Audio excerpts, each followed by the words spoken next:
सर्वमुक्त शिव सत्य है, शिव सामर्थ्य अनंत, अमोय तजा विस्कोपिया सांब सदा भगवंत।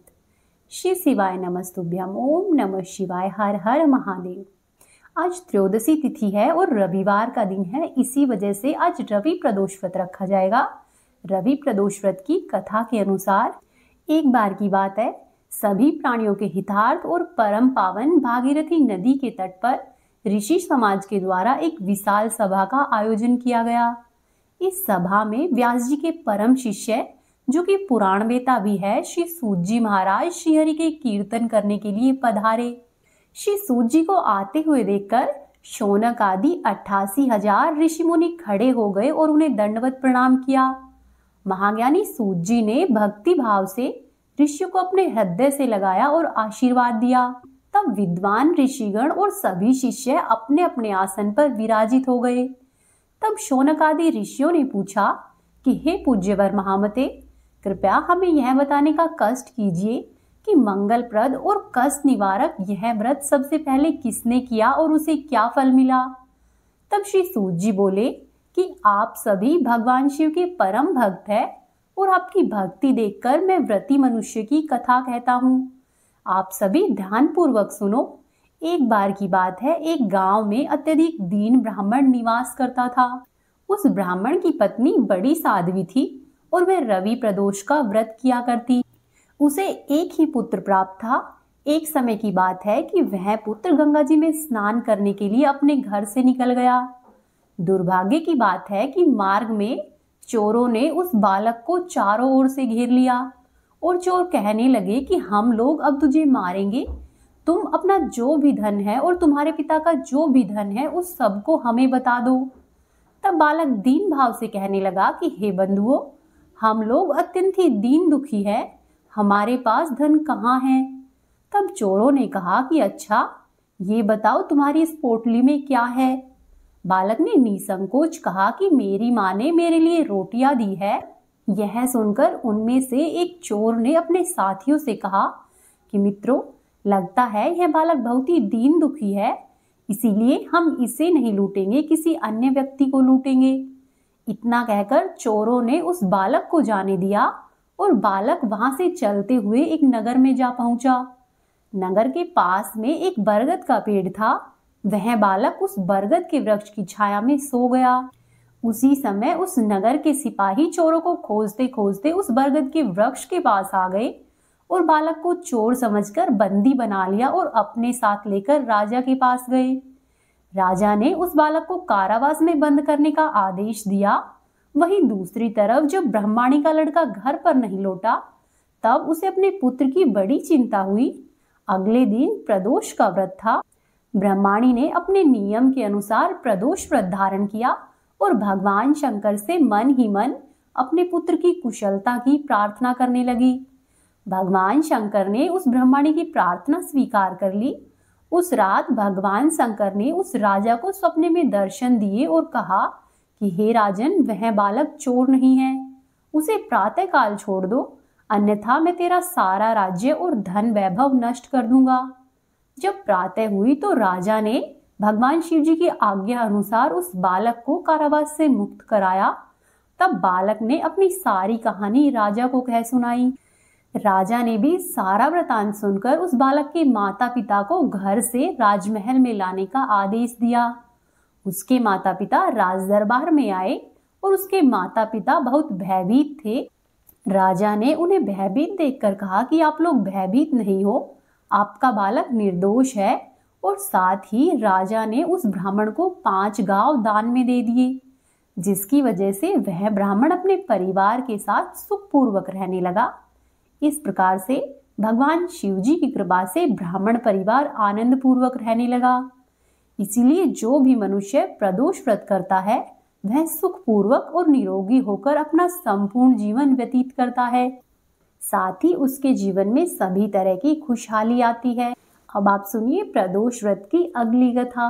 कथा के अनुसार एक बार वाशकल नामक गांव में बिंदुक नाम का एक ब्राह्मण रहता था।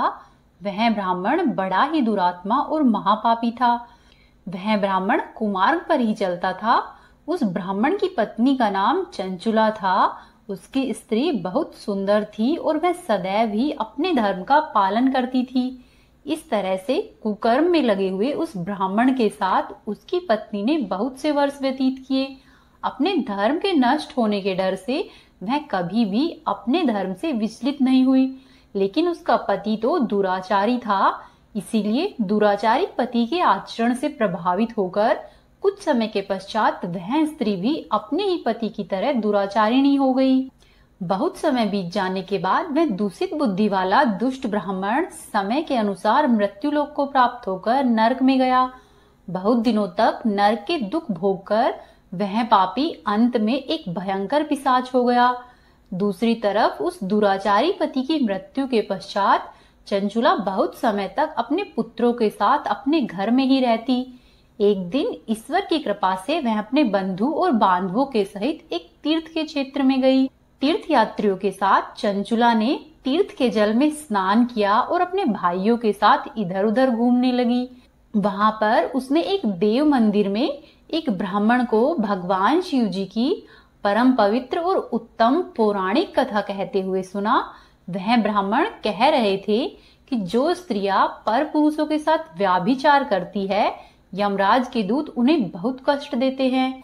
ऐसा सुनकर चंचुला भय से कांपने लगी। उसने विचार किया कि उसने तो अपने पति के साथ बहुत पाप किए हैं, तो उसे भी उन पापों का दंड अवश्य ही भोगना पड़ेगा। ऐसा सोच सोचकर उसे चैन नहीं था और उसने उस ब्राह्मण से विनती की कि हे प्रभु, आप मेरे ऊपर कृपा करें और मेरा उद्धार करें। मैं आपके प्रवचन सुनकर भय से कांप रही हूँ और इस संसार से मुझे वैराग्य हो रहा है। हे ब्राह्मण देव, मैंने जीवन भर दुराचार किया है।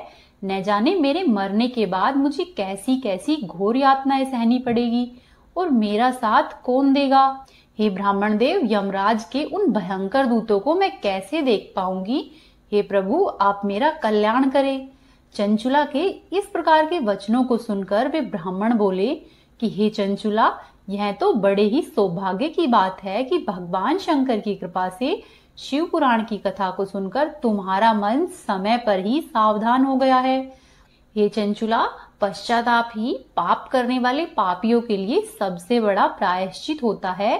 साधु संतों ने भी पश्चाताप को ही समस्त पापों का नाश करने वाला बताया है और पश्चाताप से ही पापों की बुद्धि शुद्ध होती है। जो भी मनुष्य अनजाने में किए हुए पाप कर्मों का पश्चाताप करता है, वह समस्त भय से मुक्त होकर निर्भय हो जाता है। इसीलिए ब्राह्मण पत्नी, तुम विषयों से अपने मन को हटाओ और भक्ति भाव से भगवान शंकर की इन पावन कथाओं को नित्य प्रति सुनो।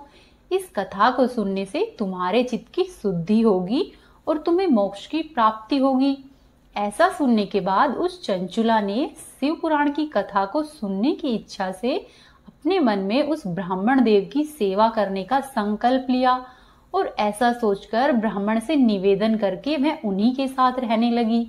उसके पश्चात उस शुद्ध बुद्धि वाले ब्राह्मण ने उस स्त्री यानी कि चंचुला को शिव महापुराण की समस्त कथा कह सुनाई। तत्पश्चात समय का चक्र पूरा होने के बाद भक्ति, ज्ञान और वैराग्य से युक्त हुई चंचुला ने अपने शरीर को बिना किसी कष्ट के त्याग दिया।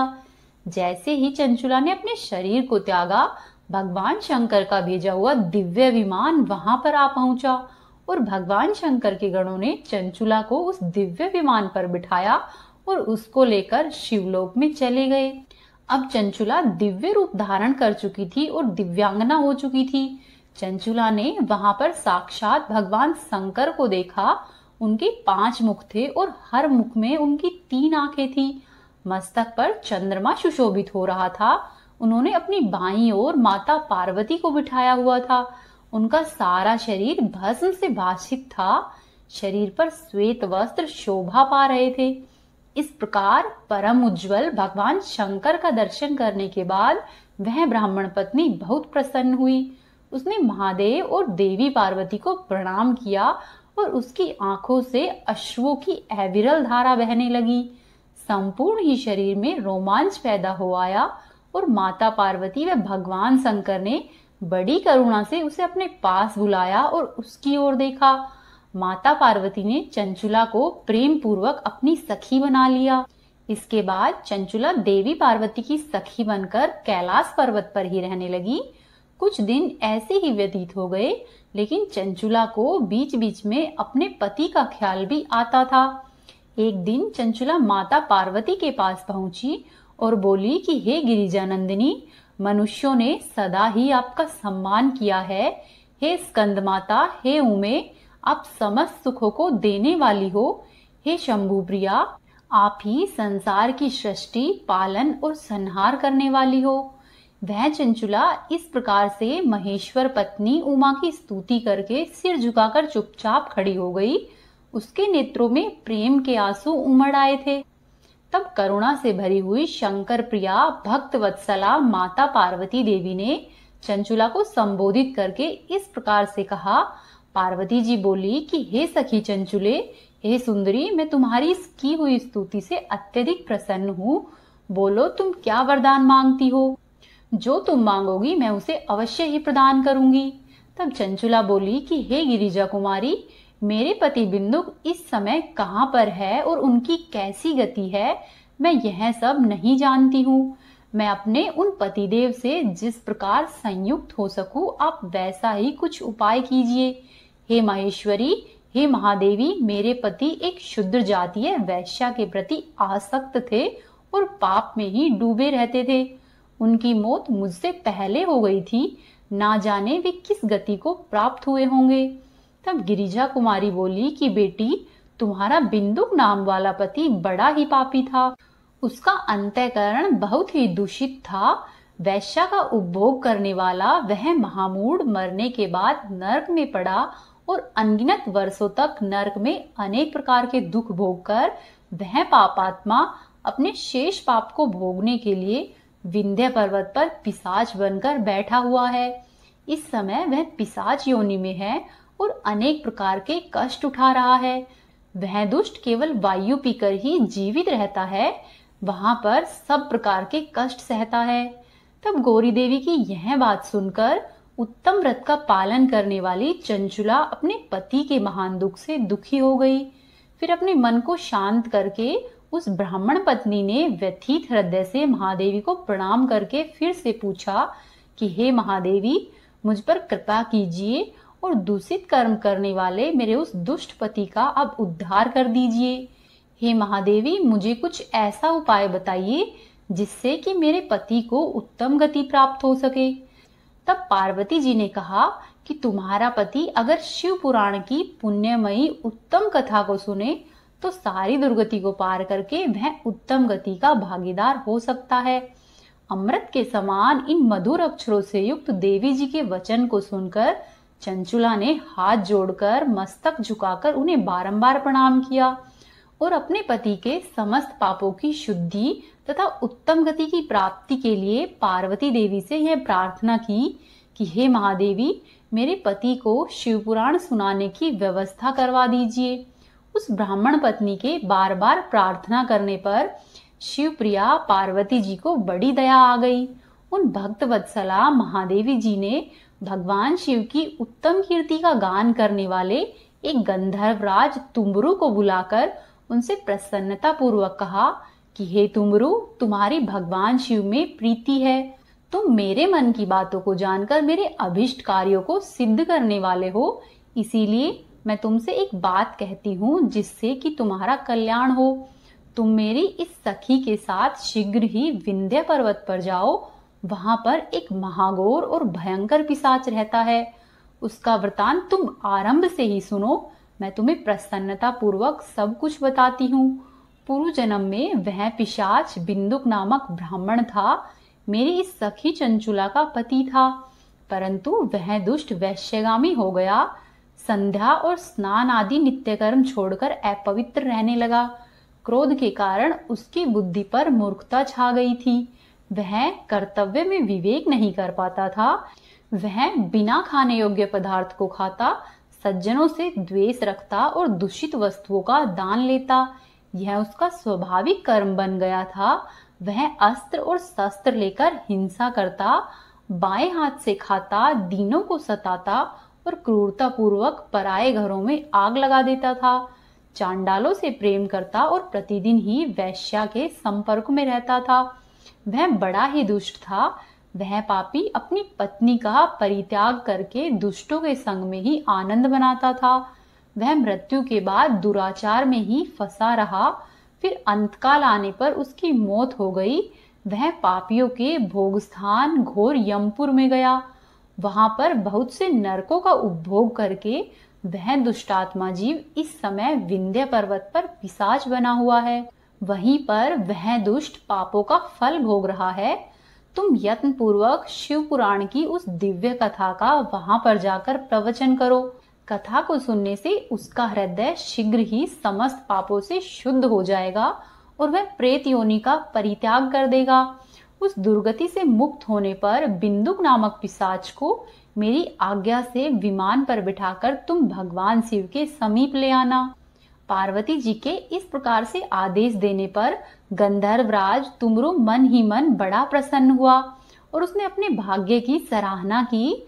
तत्पश्चात उस पिशाच की सती साध्वी पत्नी चंचुला के साथ विमान पर बैठकर नारद जी के प्रिय मित्र तुमरू वेग पूर्वक विंध्याचल पर्वत पर जा पहुंचे, जहां पर वह पिशाच रहता था।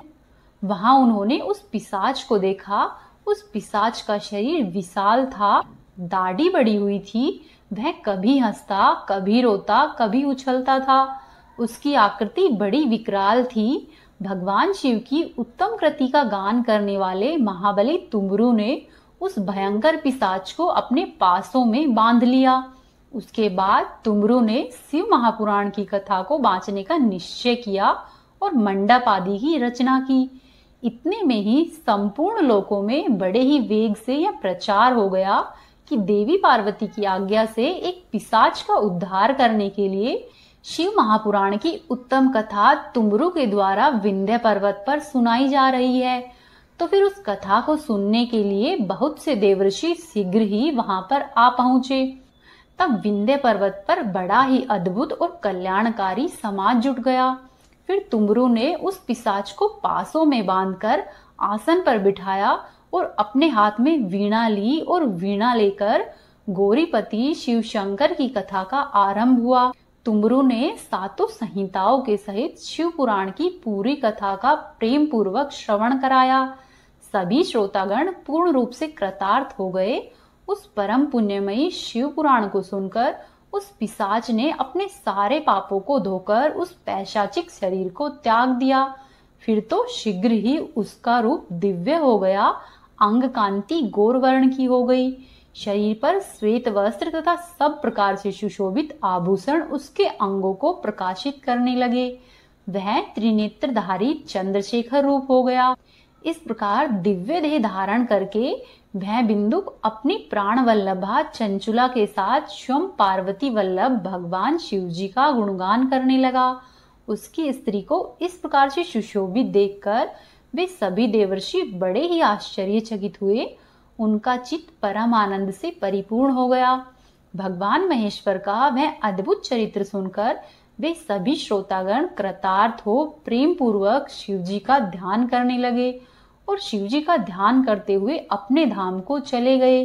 दिव्य रूपधारी श्रीमान बिंदुक भी सुंदर विमान पर अपनी प्रियतमा चंचुला के साथ बैठकर सुखपूर्वक आकाश में स्थित हो बड़ी ही शोभा पाने लगा। बोलो मां पार्वती की जय, बोलो भगवान शंकर की जय। तो ये थी आज की कथाएं। उम्मीद है आपको पसंद आई होगी। यदि आपको पसंद आई है तो चैनल को जरूर सब्सक्राइब कीजिए, वीडियो को लाइक करें और कोशिश करें कि अपने 1 या 2 दोस्तों के साथ वीडियो को शेयर करें। हरे कृष्णा।